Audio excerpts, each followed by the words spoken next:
महाभारत के बाद जब सब कुछ खत्म हो चुका था, तब भगवान श्री कृष्ण जंगल में अकेले बैठे थे।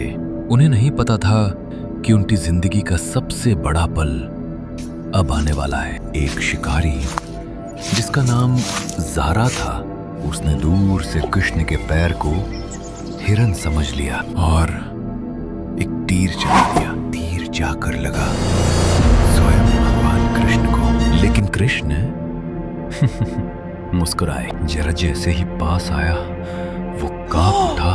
ए प्रभु, मैंने ये क्या कर दिया? और फिर धीरे धीरे उन्होंने अपना शरीर त्याग दिया और पूरी द्वारका नगरी पानी में डूब गई।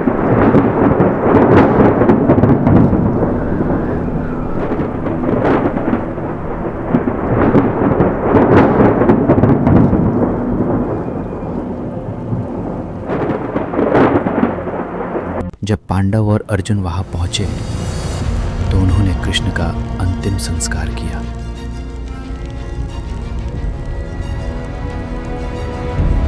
लेकिन यहां से शुरू होता है सबसे बड़ा रहस्य। कृष्ण का पूरा शरीर अग्नि में जल गया, लेकिन उनका एक हिस्सा कभी नहीं जला, उनका हृदय। कहा जाता है वो हृदय नहीं बल्कि एक दिव्य शक्ति थी जिसे ब्रह्म पदार्थ कहा गया। इसे समुद्र में विसर्जित कर दिया गया।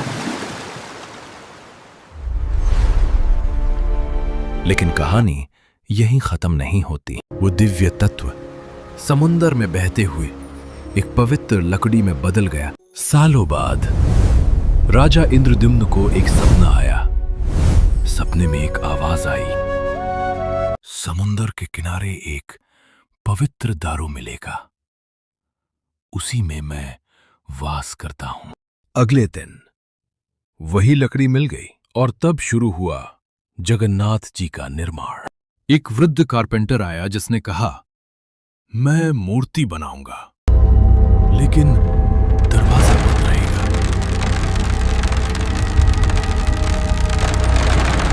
दिन बीत गए, फिर अचानक आवाज आनी बंद हो गई।